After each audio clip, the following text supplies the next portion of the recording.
अशांत मन इन लहरों की तरह है, तो बार बार अंदर जाती और फिर वापस किनारे पर आकर के टकराती, टक्कर खाती और फिर अंदर जाती।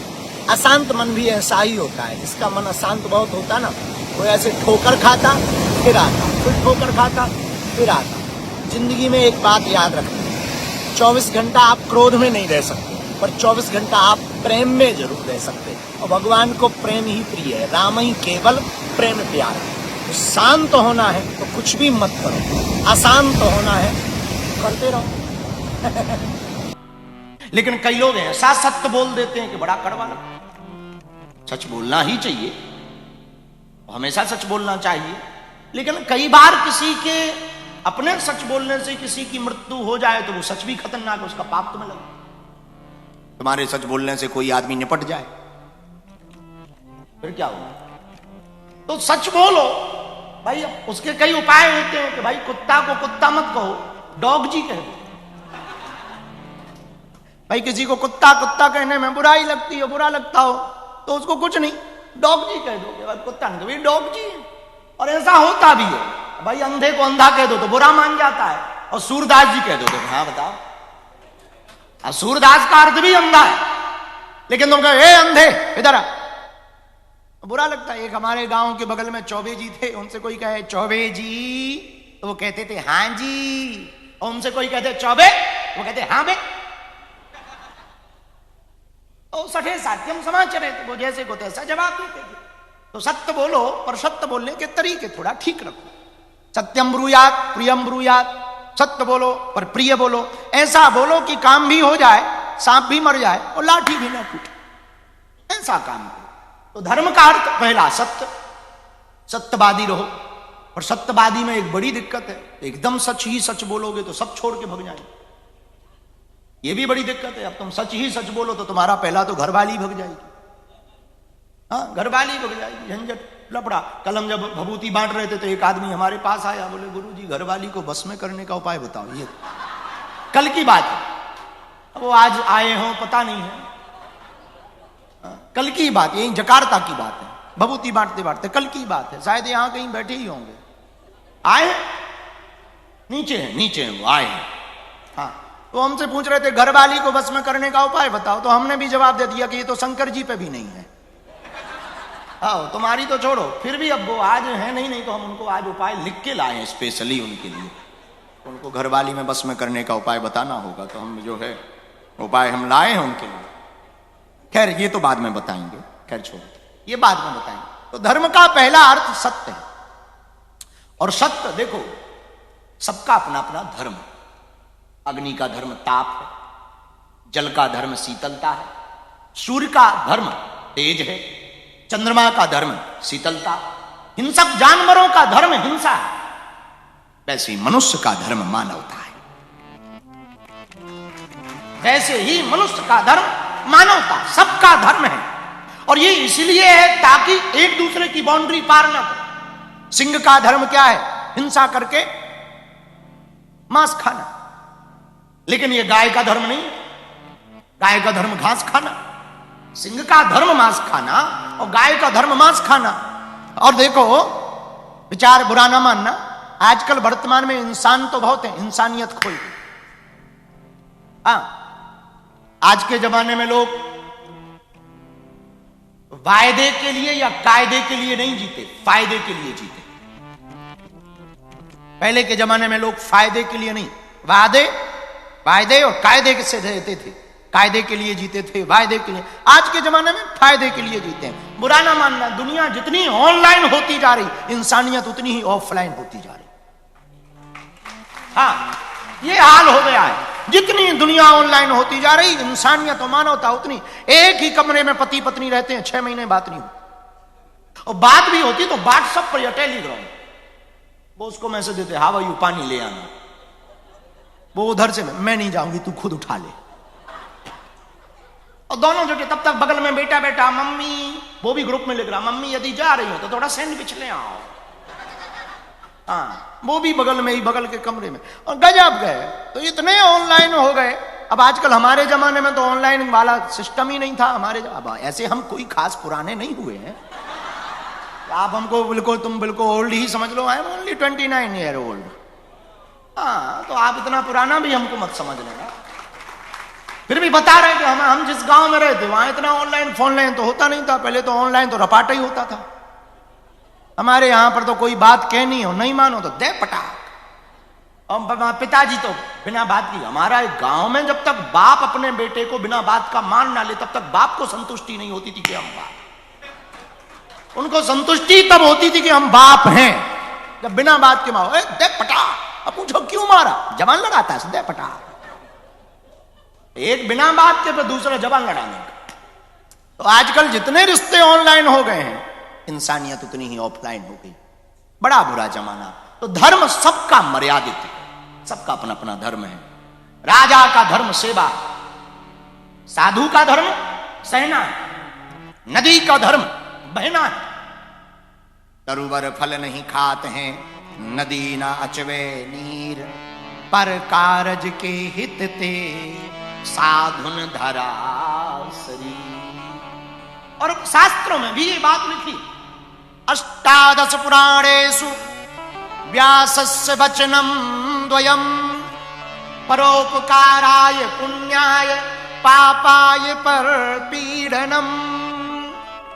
18 पुराणों में एक बात लिखी, दो बातें विशेष रूप से। पापाय, बोले पाप क्या है? दूसरों को पीड़ा देने से बड़ा कोई पाप नहीं, और दूसरों को प्रसन्नता देने से बड़ा कोई पुण्य नहीं। तो सबका धर्म है।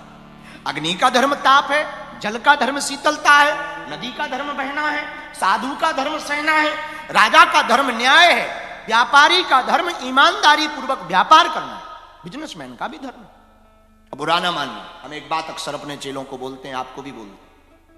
कोई भी व्यक्ति जो जिस पथ का पथिक है, जो कर रहा, आप जो भी कर रहे, बिजनेस करते हो, नौकरी करते हो, या फिर ट्रेडिंग करते हो, मार्केटिंग करते हो, आप जो भी करते हो, एनी हाउ, आप जो भी करो वो यदि आप ईमानदारी से करो तो आपको साधु बनने की आवश्यकता नहीं।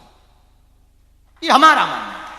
आप जो भी करो वो यदि ईमानदारी पूर्वक करो, न्याय पूर्वक करो, धर्म पूर्वक करो, तो आपको साधु बनने की आवश्यकता नहीं। शायद साधु भगवान को ना पा पाए, पर तुम वो ईमानदारी से जीवन भर करोगे तो भगवान को पा पाओगे। ये तय। तो राजा का धर्म न्याय, साधु का धर्म सहना, व्यापारी का धर्म ईमानदारी पूर्वक व्यापार करना, सेवक का धर्म सेवा। सबते सेवक धर्म कठोर, सबसे कठोर धर्म सेवक का। अच्छा, तो हम आपको बता रहे थे गाय का भोजन घास है और सिंह का भोजन मांस है। अच्छा, सिंह को मांस की जगह पिज्जा खिलाया जाए। 1 महीने का भूखा हो, उसको कोई मांस मिला ना हो, हिरण वगैरह ना मिली हो, और फिर भयंकर भूखा हो, और तुम ले जाओ जकार्ता की नूडल्स, चाउमीन, इंडोमी वो ले जाओ, और पिज्जा ले जाओ। क्या शेर खाएगा?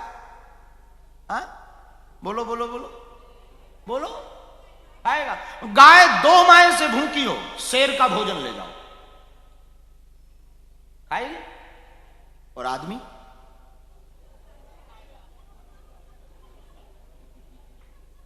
गाय का भी भोजन पा जाता और शेर का भी पा जाता, और ज्यादा समझाओ वो तुम्हारा भेजा खा जाएगा। हाँ, तब भी वो नहीं रोकेगा, तुम्हारा भेजा खा जाएगा। ज्यादा यदि तुमने समझाने का। मनुष्यता का धर्म मानवता, और वर्तमान में इसकी सबसे बड़ी कमी हो गई।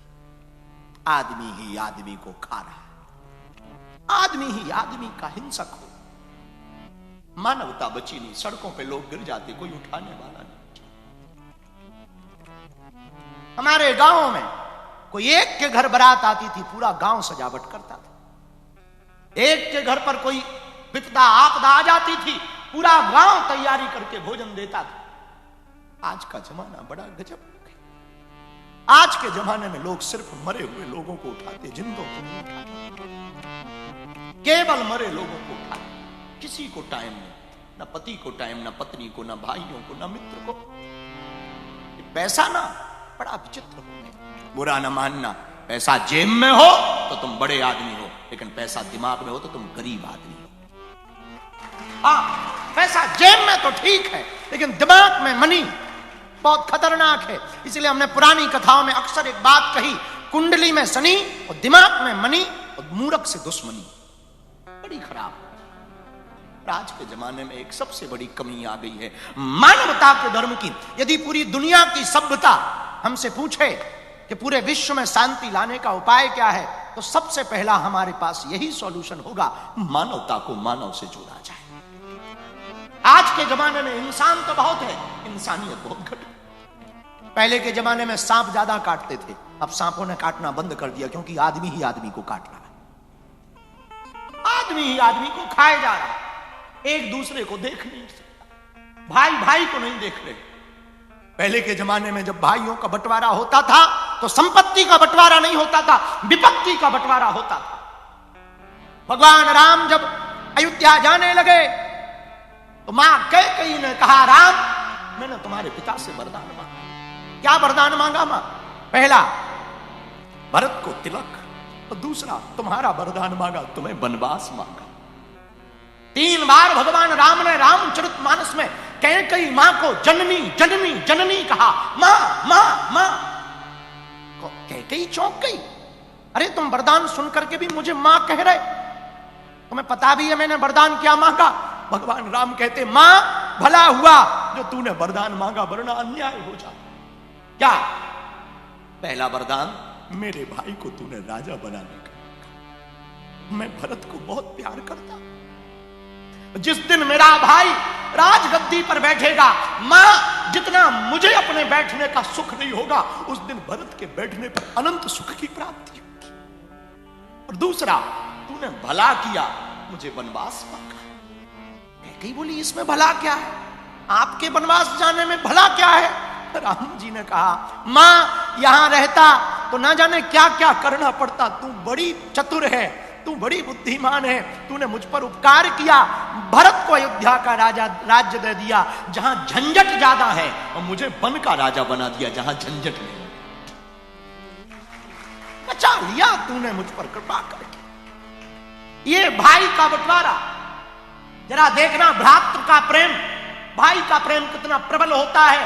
हमारे त्रेता की रामचरितमानस है सनातन, कथा पुरातन है पर सनातन है, मतलब पुरानी कथा है और आज के जमाने में बहुत उपयोगी है, इसलिए सनातन। धन्य है राम, जब चित्रकूट में भगवान श्री रघुनंदन राम, कौशल्यानंदन राम बैठे और भरत जी मिलने के लिए गए, तो भरत की आंखों से आंसू बंद नहीं हुए। भरत ने मां कैकेयी से कहा, आज के बाद मैं तुम्हें मां नहीं कहूंगा। तो बगल में खड़े हुए शत्रुघ्न ने कहा कि इन्होंने क्या गलती की? सबसे बड़ी गलती इन्होंने ही की, अरे मुझे तो राजा बनाया, ये वर क्यों मांगा? मुझे राजा बनाने का वर मांग ही लिया, तो मेरे प्राण प्यारे राम को वन क्यों भेजा? उधर राम को देखो, वो कहते भरत को राजा बनाया, मुझे अनंत सुख होगा। इधर भरत को देखो, मैं राज्य पे बैठूंगा, कदापि नहीं, राज सुख नहीं भोग सकता। और विह्वल होकर के भरत जी राम जी से मिलने चित्रकूट आए,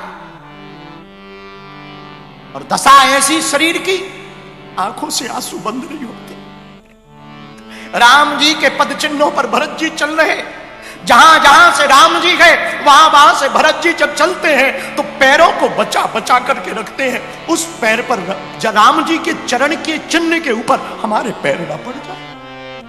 तो किसी ने कहा भरत जी से कि राम जी तो गए रथ से, पहले दिन आगे वन में पैदल गए, आप भी रथ से चलो। भरत कहते, मैं और रथ पे जाऊं?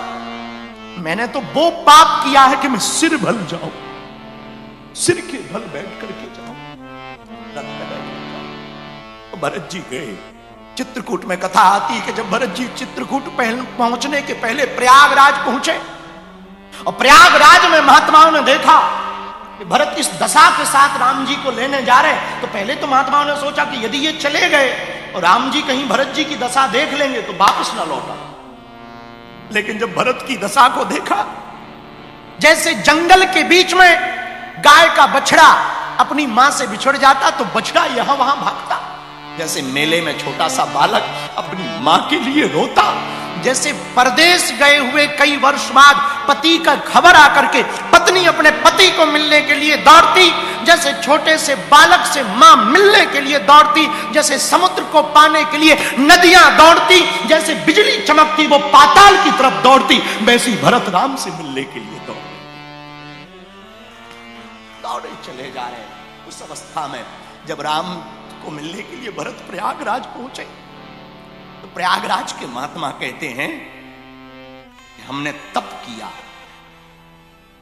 तो तप का फल यह हुआ कि हमें राम के दर्शन। हमने तप किया तो तप का फल, जब तप ध्यान का फल राम के दर्शन हुए। लेकिन हम लोग सोच रहे थे कि जब तप ध्यान का फल यदि भगवान राम के दर्शन है तो राम जी के दर्शन का फल क्या होगा। महात्माओं ने जैसी भरत जी को देखा तो बोले यदि जब तप का फल राम का दर्शन है तो राम के दर्शन का फल महात्मा भरत के दर्शन, महात्मा भरत के दर्शन। और भरत जी राम जी को मिलने चित्रकूट आए, चित्रकूट भरत जी आए। अब जरा ध्यान देना, चित्रकूट में हो क्या रहा। भरत जी कहते हम वनवास जा रहे, तुम अयोध्या जाओ। 14 साल वनवास मिला ना आपको, हम वनवास जाते हैं और आप अयोध्या जाओ, राजपाट करो। राम जी कहते हैं भरत, मां ने वरदान तो हमारे लिए मांगा। तो भरत जी कहते भले ही आपके लिए मांगा, पर आपके बदले 14 साल, हम 28 साल जाने को तैयार, 28 वर्ष वन में रहेंगे, एक भी दिन वापस नहीं आएंगे और कभी खबर नहीं लेंगे और आप वापस लौट जाए। मेरे पागलों, रामायण में भ्रातृत्व प्रेम को यदि देखा जाए तो पहले के जमाने में भाई विपत्ति का बंटवारा करता था, कलयुग का भाई संपत्ति का।